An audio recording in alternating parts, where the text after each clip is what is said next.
Okay, it's going to be a review of King of the Ring 2000. This is the Kurt Angle King of the Ring victory right here. So we're going all the way back to June 25th of 2000. We got about 17,000 in attendance, 475,000 pay-per-view buys, which leads me to believe that this is probably the biggest buy rate they've ever done for King of the Ring. Definitely higher than 2001 and 2002. Debatable about 1999. I don't have a number for 99, but definitely almost 100,000 higher than the critically acclaimed 1998. But yeah, let's get right down to it. Boston, Massachusetts. Kurt Angle here.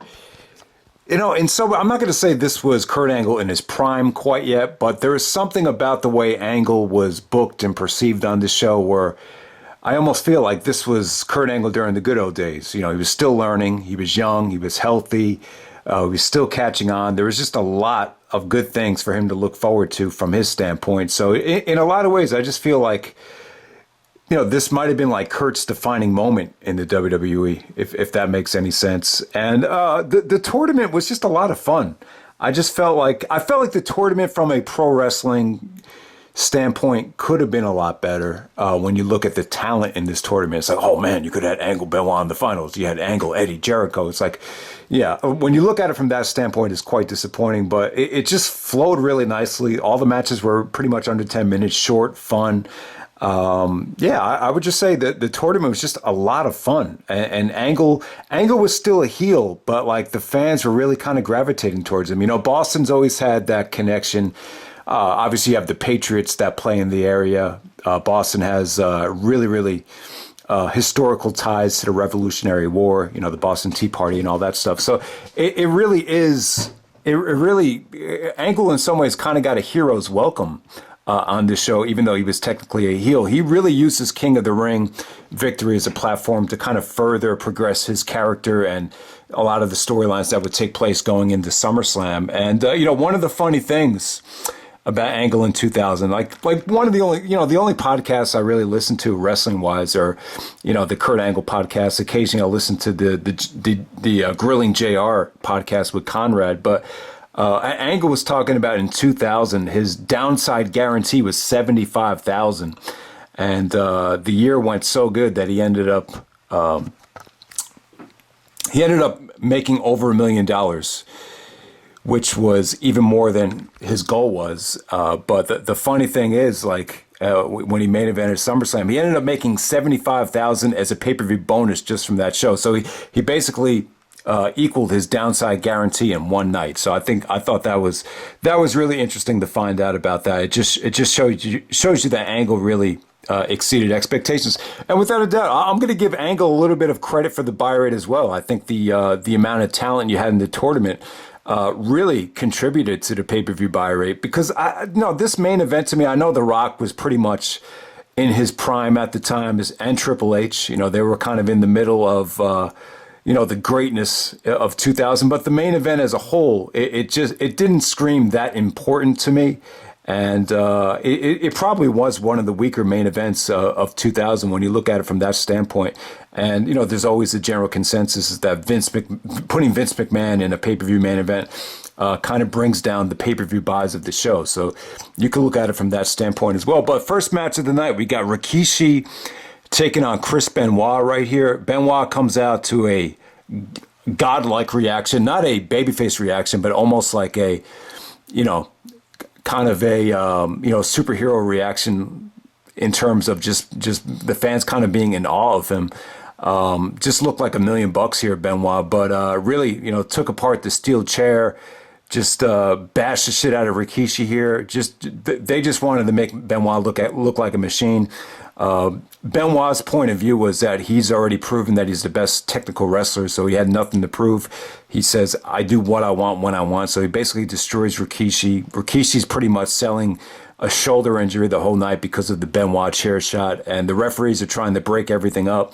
They're trying to calm Benoit down. Benoit actually does the flying headbutt over the referees, which was a hell of a visual onto Rikishi. So, yeah, you know, with this match right here, I definitely think they wanted to, you know, start building up Benoit as a main event heel for The Rock for Fully Loaded, because you definitely needed different main event, a refreshing main event. There's only so many times you can have Triple H and The Rock main event a pay-per-view. Okay, so next up we have another King of the Ring quarterfinal match. We got Val Venis coming out there with Trish to take on Eddie Guerrero with China. I thought this was good for the amount of time that it went. You know, they actually did get a lot of time compared to a lot of the other matches of the night. I thought, you know, Eddie kind of had a, you know, he didn't have the mullet at the time. He had a, you know, regular haircut, which, you know, took a while to get used to. But I thought him and Val Venis had a fast-paced match. It was athletic. You know, Trish and China definitely played huge parts in the match. But Val goes over Eddie Guerrero quite easily right there, and we move on. It would have been nice to have Eddie advance here. And I'll tell you, when you look at this tournament as a whole, you got Jericho, Eddie, Benoit, Angle. You know, this could have easily been you know, a great wrestling tournament, but it was still fun. But, you know, just wrestling wise, it just didn't hit the mark in terms of, you know, what this could have potentially been. But yeah, the Val Venis and Eddie Guerrero match, I thought it was good. I thought Val Venis, you know, you don't really think of Val as someone that played a huge part in 2000. Eventually he moved on to the right to censor, but I thought him and Eddie just did solid work right here. And then next up we had Crash Holly taking on Bull Buchanan, John Cena's ex-teammate right there, Bling Bling Buchanan. But at this, you know, the Crash and Bull Buchanan, basically Bull basically dominated this whole match. You know, they didn't go too long, but Bull makes one mistake. Crash Holly hits him with an Oklahoma roll, and then we short and sweetly move away. Crash Holly definitely had a lot of moments on this show. This probably was like I know Crash Holly passed away, but when you look back at, you know, Crash Holly's career, like what pay-per-view would he be most proud of? It's probably King of the Ring 2000, because he ended up winning the Hardcore Championship later on in the night. All right, so next up you had Kurt Angle taking on Chris Jericho. The final King of the Ring quarterfinal matches. You definitely had a lot of matches on this show from the King of the Ring tournament, which I liked. But, you know, they were all really short and just crisp. And, yeah, just a lot of fun here, Angle and Jericho. Definitely the match of the night. I thought this was even a little bit better than their No Way Out 2000 match. So pretty much on the same level. But, you know, at this time, I think Angle and Jericho were still, you know, not quite in their prime yet, but they were both young, both athletic, just really fast-paced action here. You know, 2000 is really the only year you got to see a lot of, you know, Angle and Jericho. In 2001, they were, you know, they kept changing direction. They were both baby faces for the majority of 2001, and then 2002 and on, you know, the brand extension kind of prevented them from really working together. So, yeah, I mean, it's one of those combinations that I feel like the WWE didn't really get a chance to cash in on. But yeah, I mean, just good stuff. Just fast-paced, athletic. Jericho does the Hurricanrana off the top rope. Some beautiful counters from the Angle Slam into the walls of Jericho. And, you know, basically Stephanie McMahon gets involved because she's tired of Jericho calling her a slut. And so they're still building towards Jericho versus Triple H at Fully Loaded here. Really kind of sets the tone for, you know, Kurt Angle's association with Stephanie, as well as, you know, the referee is down. You know, Steph is trying to help Angle win this thing. Ultimately, Jericho actually kisses Stephanie, and Stephanie's kind of selling it like it's disgusting and the worst thing that ever happened to her. And, you know, Angle hits the Angle Slam on the Jericho while he's distracted to get the pinfall there. So, yeah, good stuff, a lot of fun. Nowhere near the potential that these guys can do in the ring together. But, yeah, I would definitely say that this is probably the best Angle Jericho match that you could find, at least from 2000. I would say if you want to see a better match between both guys when they're a little bit more experienced with the WWE style and in their prime, check out the Rebellion 2001 match from the UK. But I don't know, that match wasn't very well promoted, and for some reason I feel like it's lost in the shuffle. Like, you know, they had an undisputed championship match as well when Jericho was undisputed champion, but it didn't even main event Raw, and it just had a really bad finish. But yeah, there's one combination I wish WWE could have done more so down the road. It definitely would have been Angle versus Jericho. But let's just move on to the next match. We got a tag team championship fatal 4-way elimination match. We got Edge and Christian. We got Too Cool, we got the Hardy Boys, and we got TNA, Tess and Albert out there with Trish. The Hardys are actually out there with Lita. All right, so the tag team champions here, surprisingly, are Too Cool, Grandmaster Sexay, and Scotty 2 Hotty. Edge and Christian did a beautiful promo here where they're kind of sucking up to the Boston fans, but ultimately they start mocking Boston with the reenaction of the Bill Buckner 1986 World Series spot. So in the 1986 World Series, the Red Sox were playing the Mets. I think it was it Game 6 or Game 7? But the bottom line was, all Bill Buckner had to do was basically pick up a ground ball and, throw out the runner to first base. But, the ball actually went underneath his glove, and he basically misplayed a very easy ground ball. So Bill Buckner's kind of become, one of these baseball guys that, his whole career is just known for that one unfortunate play where it basically cost the Boston Red Sox the 1986 World Series. And, people love, especially people in my area that are from New York, they love the 1986 Mets. Like, it's like one of their favorite, probably their favorite team in sports. So that shows you how important that World Series was. But yeah, that was a funny segment by Edge and Christian. Edge and Christian played great heels here. This match really kind of set the tone for their tag team championship reign throughout the summer. I mean, they did a lot of stuff with Mick Foley and the commissioner, just the kind of love-hate relationship that Edge and Christian had with Foley, and, leading into the TLC match at SummerSlam. Just, they really needed the belts back here for a lot of their great work to happen. Them having the championships really gave their characters a lot of, ammunition and just a huge edge going into the summertime here.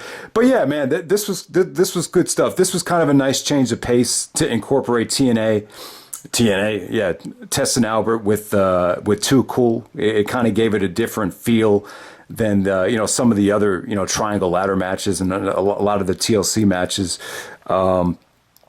So yeah, man, Trish and Lita played huge parts in this match. TNA was the first tag team to get eliminated. The Hardys actually look good here.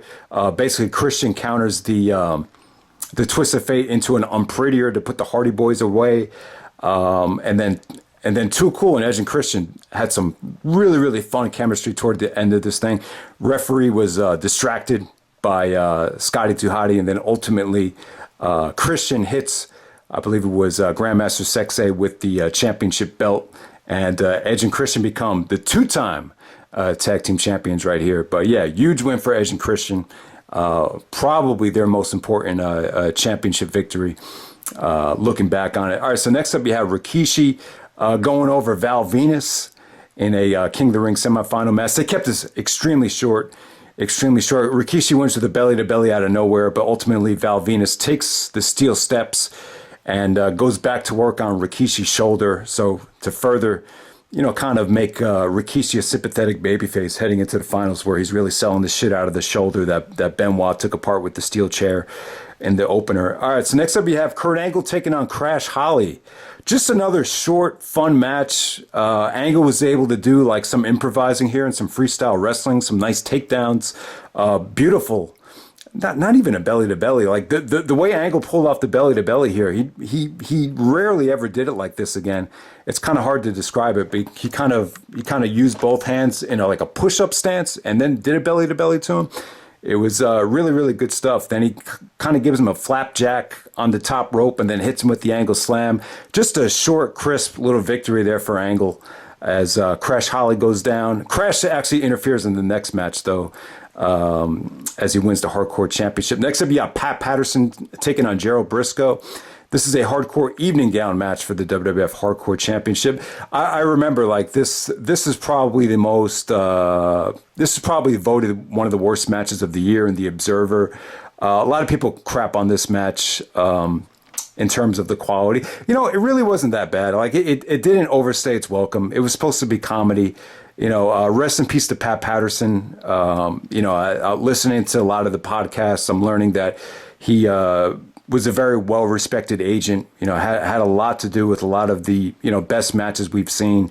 Just, he's had a lot of creative inputs over the years. And obviously, Vince McMahon, trusted him. Both Pat Patterson and Gerald Briscoe, they were there for a lot of the great run. And but yeah, but you could definitely tell Pat really embraced dressing up like a woman here. Pat Patterson actually is gay, so he did. So yeah, he really got into it here. It was, it depends on how you look at this. It was a lot of fun, but there were people in the crowd chanting boring, and there was just a lot of people that felt a little bit insulted by it, especially back then in 2000, where it was really in to be tough and mean, and it's just the way it was back then. But yeah, let's just move on to the next match. You had Degeneration X of the trio of Tori, Road Dogg, and the X-Pac taking on the Dudley Boyz in a handicap tables dumpster match. Yeah, this stipulation really confused the shit out of me. But yeah, DX and the Dudleys feuded a lot. It kind of gave the Dudleys something to do while they were in the tag team division. And, Tori was kind of playing the Trish role of kind of the bitch that they wanted to get their revenge on by putting her through a table. I'll tell you what, though, this girl, Tori, doesn't get a lot of credit. I mean, she was really put together, very toned. She had like a six-pack and everything. So she played a huge role in this match. You could tell the fans were kind of, turning on X-Pac here. You heard a lot of X-Pac sucks chants here. But yeah, I'll tell you what, though, the Dudleys were incredible. For them to be like the filthy, dirty mouths of ECW at certain points, where you have Bubba just, really insulting the fans. And then you go to a match like this where they really had the whole crowd in the palm of their hands. Like, and it felt like it wasn't just the hardcore fans. It was like the families. You had women and kids chanting, "We want tables." So to be able to pull that off and connect with two different audiences in two totally different atmospheres, I got to give them credit there. But yeah, pretty creative match right here. The Dudleys ended up putting X-Pac and Road Dogg through tables. And then ultimately they took Tori and threw her into the dumpster. And then they wanted to take her out of the dumpster to put her through a table. But when they opened the dumpster back up, she wasn't there.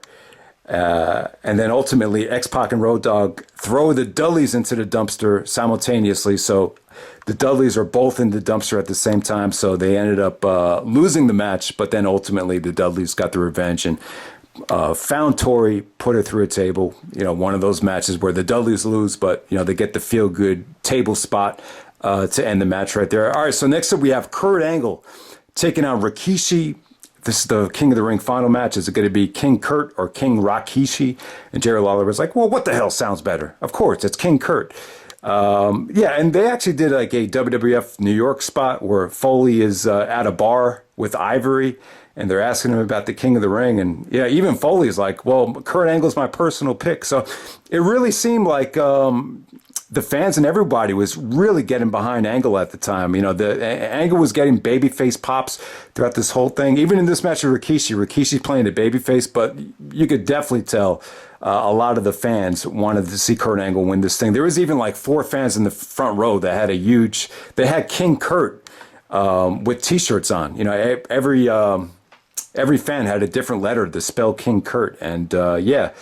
But yeah, this match was not bad at all. I heard a report when they were covering Angle's first year that Meltzer gave it like half a star and just didn't think they clicked. I thought this was fine. I thought it was good. I thought, Rikishi was selling the shoulder. Angle was trying to get him off his feet. Rikishi goes for the stink face. Angle had a funny line about the stink face. He goes like, not only is it disgusting, but it's not even a sanctioned move. But yeah, Angle kind of fought off the stink face and, hits him with the Angle slam. Rikishi kicks out of the Angle slam. Ultimately, Angle does a belly-to-belly off the top rope. Rikishi's selling the shoulder like he got shot, and Angle goes over Rikishi. I thought it was fine. I mean, yeah, they kept it short, but at the same time, you could definitely tell, like, Angle was able to get really, really good matches out of bigger guys. And, maybe the lukewarm reception for Rikishi is why they decided to make Rikishi the guy that put the guy that ran over Stone Cold. So that's pretty much it. So Angle wins the King of the Ring. The coronation was the very next night, and they didn't show it here, but ultimately he did a lot of funny stuff with the crown and the robe.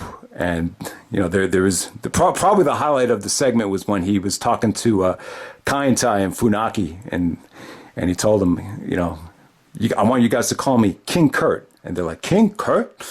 He's like, you guys are catching on quicker than I thought. This is great. So yeah, Angle's the King of the Ring of 2000. Definitely one of the more memorable King of the Rings, without a doubt. I think Brett Stone Cold, Triple H, Kurt Angle, Owen Hart, Edge, Brock Lesnar. They were all really good King of the Ring choices, without a doubt. But yeah, I like this situation here. You know, the stipulation wasn't that Angle would get the championship match at SummerSlam, but a lot of times it ended up happening, where the King of the Ring winner would get the shot at SummerSlam. It happened here with Angle.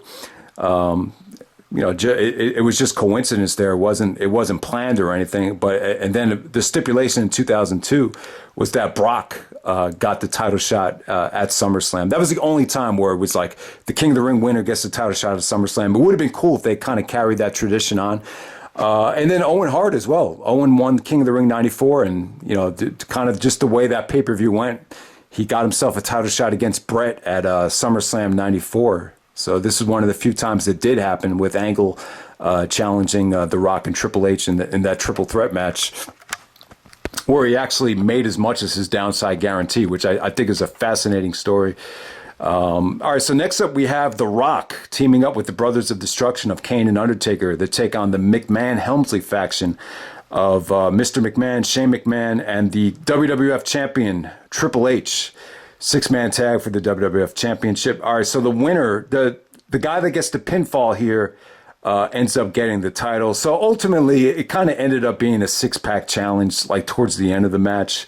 You know, there was a lot of stuff going on here with Vince and Linda McMahon, you know, arguing with each other. And ultimately, Linda McMahon was the one that made this match. And Triple H was upset at Vince for not keeping his cool. And Triple H, you know, was telling Vince to keep his cool and don't blow this for me. And then Vince was like, well, I'm going to be Joe Cool. So this whole night consisted of Vince playing this Joe Cool character, which, you know, when you look back on it, it was kind of obvious that they were setting Vince up to take the pinfall here. So I didn't really care for that whole, you know, all those backstage segments where Vince is, you know, trying to, you know, calm Triple H down. I really didn't care for that at all. But yeah, you know, the match was kind of average to me. It really was. I mean, you know, you really had to go in this direction because, you know, Taker's return at Judgment Day was so well received. And, you know, the moment was just monumental that, you know, you had to do a little bit something different here. You know, Rock and Triple H just had an Iron Man match. There's really nothing you could have done after that between them. So it was definitely something different. You know, Shane and The Rock were really feuding together, and they would continue feuding after this match. So it definitely built up on that. And, you know, just good stuff here. I can't say the crowd was overly excited for this, though. I mean, really the only time they were popping was when, you know, Rock and Triple H would get in the ring and just do their thing. Rock and Triple H just had great chemistry. Whenever they were in the ring together, it was awesome. But, you know, Taker actually came out with the Kid Rock theme song. This is before he had the Rollin' theme. And, you know, yeah, they did some cool stuff with Kane and Triple H where, you know, Kane, you know, broke up, you know, a couple of pinfalls, and then Triple H was, you know, trying to console him and team up with him. But ultimately, Kane gave Triple H a tombstone to kind of put him away.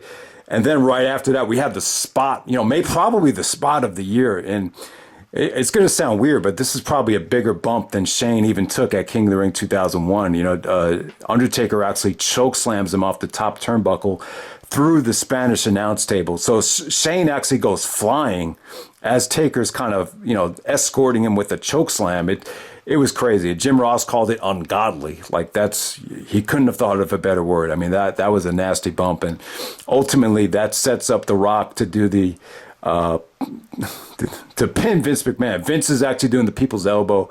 Rock sees it coming, gets up, rock bottoms Vince, and celebrates. Says, you know, Vince actually turned on The Rock at WrestleMania, and, you know, Vince and Rock had some pretty heated promos where I think Rock actually called him an asshole, and ultimately this led to Vince taking time off, and Triple H is really upset after seeing Vince give up the WWF Championship to The Rock. But yeah, this ended up being The Rock's longest title reign. He ended up keeping the belt from June 2000 all the way to No Mercy of 2000, where he lost it to Angle. And yeah, this was probably The Rock's biggest WWF championship in terms of him getting a chance to really run with the ball as a babyface. So definitely a good pay-per-view, fun pay-per-view. Nothing on the tournament and the pay-per-view really had any great wrestling matches, but it's just a fun tournament featuring just a lot of really good talent. So that's King of the Ring 2000. and I'm out. All right.